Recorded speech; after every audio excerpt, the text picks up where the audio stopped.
Alrighty, I hope you guys are ready for some nonsense. I had to include those two first clips at the beginning because the first one just made me audibly laugh out loud, and the second one did the same as well with the glitching out. I've actually been able to recreate that. What you effectively need to do is do the full shout, and while they're getting knocked back and while they're on the ground close to death is when you use the fire spell. And I've been able to recreate that several times where that goes through the slow motion death animation and then they just get right back up and you can essentially undress them, which is, just really silly. So the other nonsense that you guys are actually seeing on the screen right now. So I need to take you guys down a little bit of a rabbit hole. So this is going to take a while. If you guys don't really want to sit through this, I don't blame you. Just skip to somewhere around 7 minutes and 20 seconds. But this rabbit hole, it starts with me being cold. So when I do my recordings and when I do majority of my playthrough, at the end of the day, it's down in the basement, and right now it's the winter time and it's really cold. So this basement is, first of all, not finished, and it gets down to about 40 degrees in here. So I'm wearing like snow boots and I'm wearing long johns and sweatpants and about 3 jackets on here, as well as a hat. And I just got to the point where I was looking up how in the world can I record while also being warm and or upstairs in the main room to just play on the TV instead of being hunched over like a goblin whenever I do the editing. And it turns out, and this is another Game Pass plug, but I feel like a borderline wizard finding this out. And if you guys have already found this out and you know about it, I'm just late to the party. Well, dang, so be it. So it starts with, I wanted to be able to record my gameplay, obviously for the purposes of us viewing it. And if you have your Xbox on and you have your PC on and you are able to link your Xbox account to obviously your Xbox and your Xbox Live account to the PC, and then if you have the ability, what I ended up doing is I have these they're like modem adapters where you can plug them into an outlet, and then you can actually run an Ethernet cable from that little port into the computer. So that way I'm technically getting as close to it says it's hardline, but obviously it's not going to be as good as if I have the modem plugged right into the computer. The point more is that it has a call, send and receive other piece to it that is currently plugged into the modem upstairs. So by getting those to talk to each other and then having the Xbox also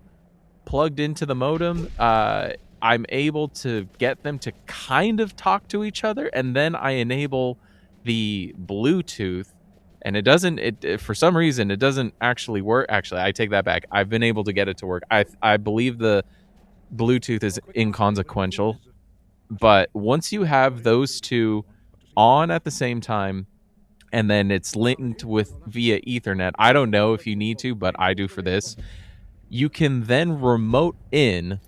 Technically, you can technically get what you're looking at on your Xbox in another room to display onto your computer. So my workaround for all of this has been when I turn on the remote play downstairs via computer, and then it can talk to the Xbox, and then it can display what I'm seeing upstairs in the living room on the computers, and then I just hit record. Now, I did all of that, and then I didn't really put two and two together, but when you have your Xbox controller then plugged into your computer, and you press the X icon button, usually like a quick game tab menu pops up, and you can cycle through a couple of things. One of them that I have cycled for is the recording ability. So I do the recording ability, and then I unplugged it and I ran upstairs, and then I didn't see that screen prompt that says, hey, it's been disconnected, do you want to continue anyway?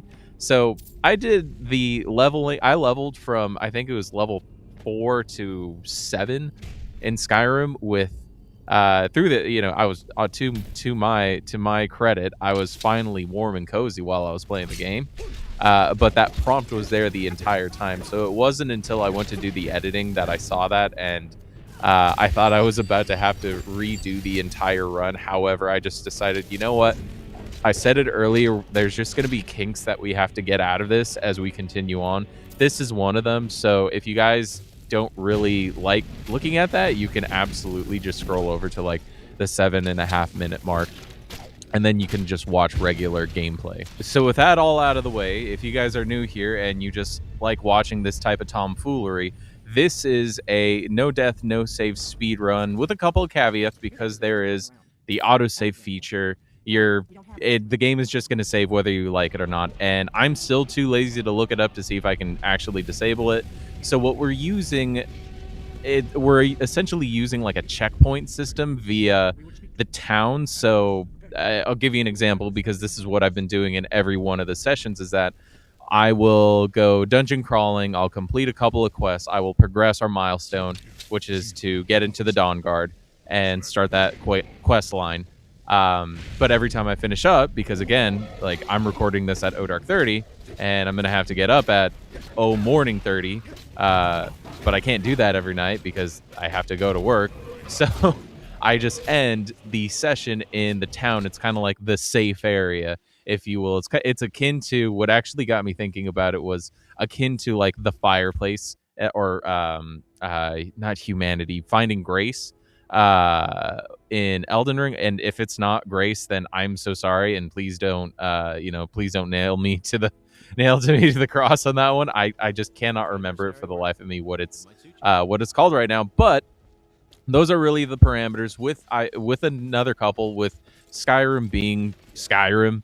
Like there's a couple of bugs that we all know, and there's probably a ton of bugs that we don't know anything about. But I'm going to kind of expand the exceptions in that, if I jump somewhere and I accidentally, phase through the level and I start falling, and then I glitch out and then it just has my guy die, or if there's just some sort of like weird Skyrim buggy mess that happens that causes my guy to insta die, then I'm going to continue the run from that. I am like getting glitched and stuck into a spot as well.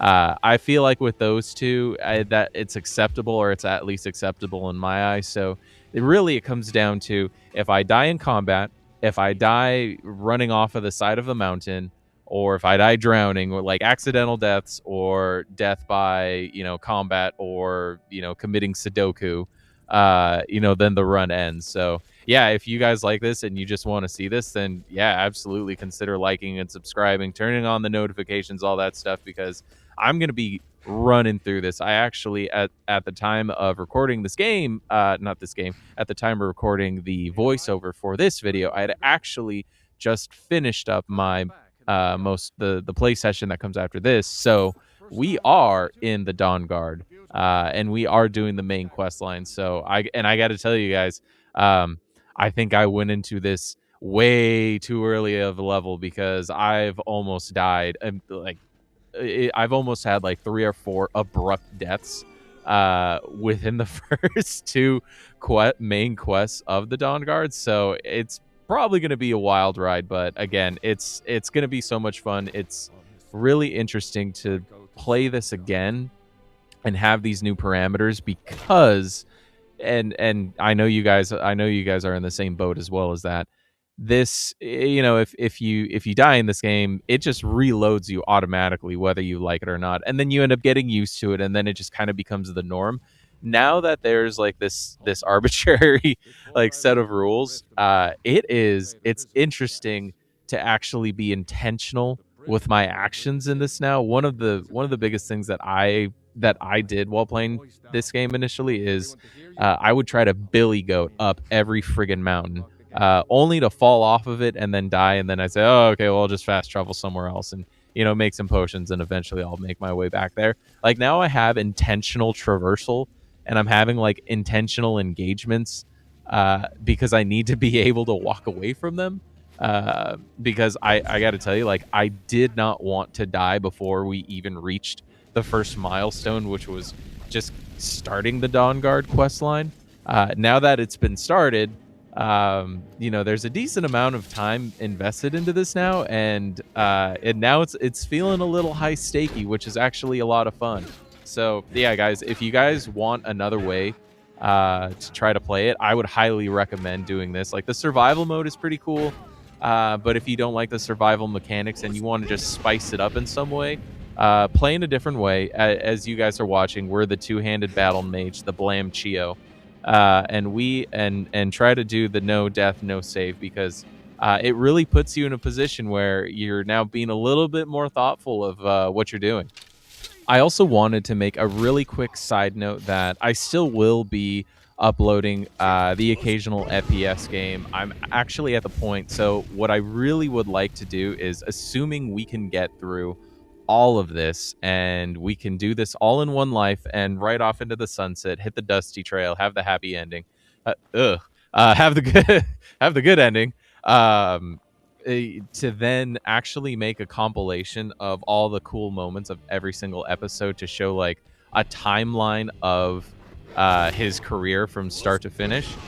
So in order to do that, I need to free up a lot of space, and right now I just have a ton of Warzone content that is just kind of sitting there and doing nothing on my PC. So there's going to be a big compilation of just kind of churning all that stuff out while we get back to the Skyrim. But I will occasionally, like if a new season drops, or like I know Battlefield 6 has been getting pretty spicy with its updates, and I'm definitely going to be playing some more Battlefield 6 Breakthrough because I think it's the operations equivalent. This is like going to be the hill that I die on, but I think Battlefield 1 for the set piece, for the level design, for the gameplay mechanics, and just like an overall package with the on a multiplayer side, because they didn't necessarily have a regular campaign, but that is like the best Battlefield that they've cinematically is, in my opinion, the best Battlefield that they've produced. I still think like Battlefield 3 is I think that may be, and there's probably a lot of nostalgia in it, but I would say that like Battlefield 3 is their best gameplay mechanic wise. Like fun factor gameplay is like number one, with a very, very close second being Battlefield 4. And honestly, depending on what type of game mode you're playing, Battlefield 4 winning. Like those two games are just so dang fun. And it's like they took all of that fun element and then shoehorned a World War I like coat of paint over it, and it worked out fantastic. So with all that rambling, the Battlefield 1 operations is like the coolest to me, and I think the equivalent to that in Battlefield 6 is Breakthrough, because like I like Conquest a lot. I like the vehicle aspect of it, but I prefer rather the engagements being gun based, which is, and kind of like a push and pull. Like you push a little bit, you take a trench or two, and then they take a trench or two, and it's like it's a really fun tug of war that is more dependent on like squad rotation and communication and like gunfight gameplay versus and it's funny because I say that and I immediately thought of those people who go 160-0 because they're using like a World War I bomber and just absolutely annihilating the battlefield. So I'm probably eating the words a little bit, but more so that I'm going to be uploading more of that because it's a lot of fun. And Let me know if you guys feel the same way. And I understand that this is a Skyrim video, and here I am talking about, Call of Duty and Battlefield. But I got to tell you guys, like, and this is part of the reason too why I've been playing pretty much everything else but Call of Duty. But it's only fun for me in small doses, and I've played enough that I have made the determination that I really, really do not like that perk that keeps people from getting one-shotted from a sniper rifle. It has I won't say that it's ruined it, because that's being over dramatic, but it's really hampered the gameplay that I really prefer playing like now, which is the stalking ghillie sniping, and getting these super long range headshots. I understand why they implemented that perk, is because they got tired of people being rooftop snipers, just waiting for somebody all day, and then you as the player who gets sniped by them, you're having a good game, getting this good rotation, and then here's some dude just like hiding on one roof, and you and two other unfortunate people are like his 3 kills of the game. Like, I absolutely get it for that, but the way that like I've been using it, and the way that aggressive sniping has been, I feel like really deals that player base like a really unfair hand, in that now somebody who skulks around, who still manages to get a decent amount of kills, because I'm more relying on like the positioning of things, am now getting punished for then doing one of the more difficult things, which is to get a headshot in the game, especially like on a moving target. So for them to just make a perk that says you can't do that anymore is a little like ham-handed, in my opinion. Like, you could absolutely, if you're gonna do that, I would have rather them almost like increase the ability to get self revives, and then also increase the movement speed while being down, so that way you can adequately revive yourself in cover, and hopefully evade like an airstrike or something like that. Like, I don't know, I feel like now there isn't an option to have counterplay to that, if you will, and the game just hands you okay, you can't die. Like, that's just kind of silly to me. I've had enough of these snipes, especially, and one of the more fun parts of the ghillie sniping has been you get like a 370 meter shot on someone, and they have no idea where the shot came from, and you're watching people like scramble around to try to like revive their buddy but not get sniped. And then if you can actually get them, like, that's a lot of fun to introduce an additional dynamic that doesn't happen often.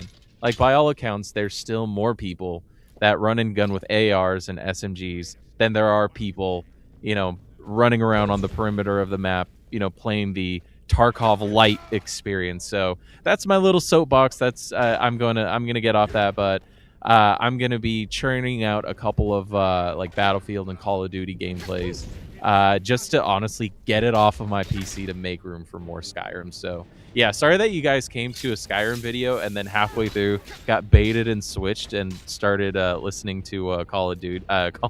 But I'm a nerd who has played that game since, like, I want to say like Big Red 1. Oh, what is that, like Call of Duty 2, Call of Duty 3?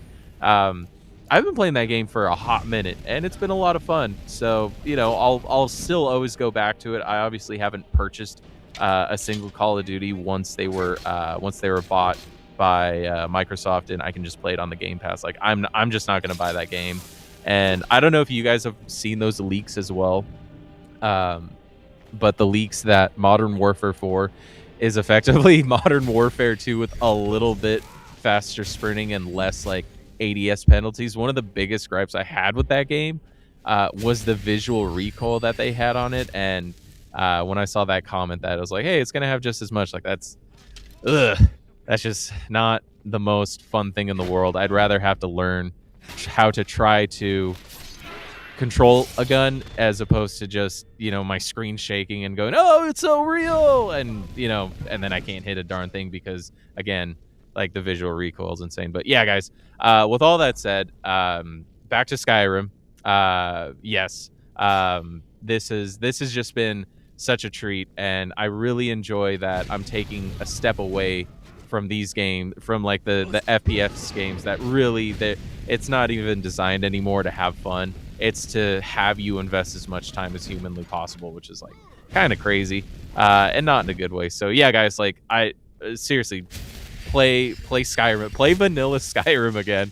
Like it is so much fun because I'm now in a position, like the mods are awesome. I love all the mods, but I've modded this game to death for like 5+ years. I mean, probably longer than that. So to go back to the vanilla experience, I really I stand by it. Like it's the vanilla experience is with the DLCs is the best experience. Like it has really stood the test of time to the point where they're annoyingly like just remaking it, and I think they're just going to keep remaking it until we stop playing it or buying it. Like I don't even think Elder Scrolls is going to happen. Like I used to measure it based off of like how many years, and then one of my buddies was joking about it where he was saying that his unit of measurement now for Elder Scrolls games isn't in time, but it's now in how many children that he's had, which is not a good unit of measurement to have, and I can't believe that it's actually come to that. But yeah, like him and a couple other friends, a couple other buddies that I have said that play games that have said something around like that orbit as well. And if it isn't the new Elder Scrolls, the other one is Half-Life. I don't even think Half-Life. They better drop Half-Life 3 with that system that they're going to be dropping. Like just shadow drop it and not tell anybody. That thing would set the internet on fire. So yeah, that's my rambling, guys. I'll let you get to the gameplay. And just be on the lookout for that the beginning of the Dawnguard, because it gets spicy. I offer remedies for ailments both common and rare. You let me know if I can be of service.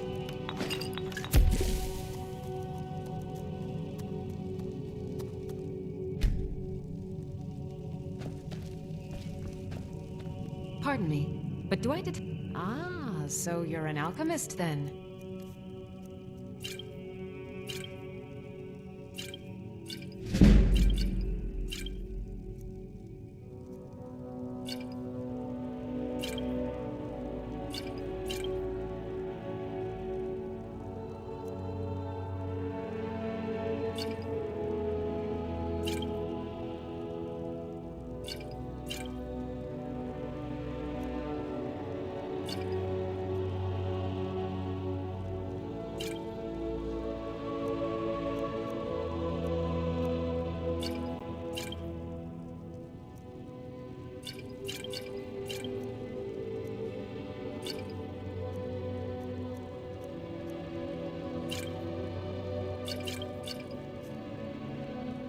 Come back anytime.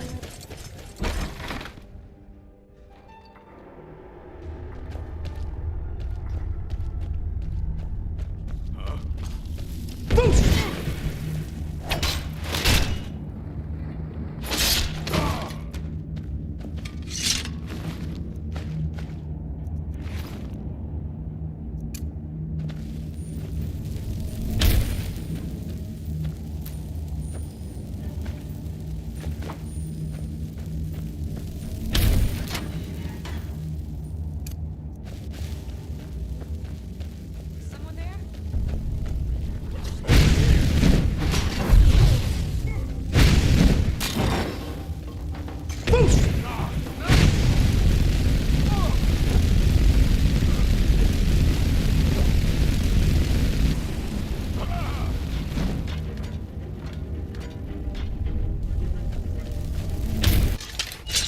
You picked a good time to get lost, friend.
I'll make you. Oh well.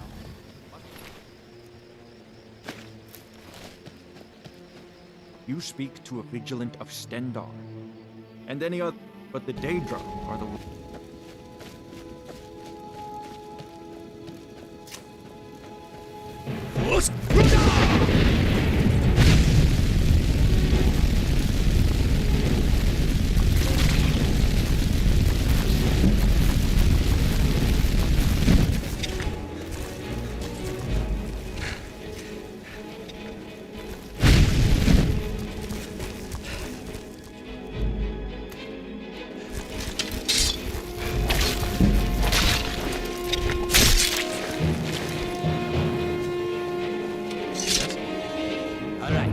Over your valuables, or I will gut you like a fish.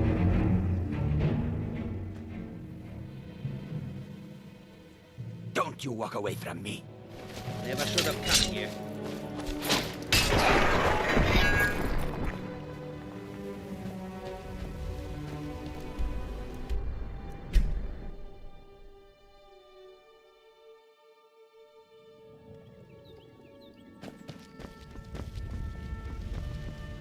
You there.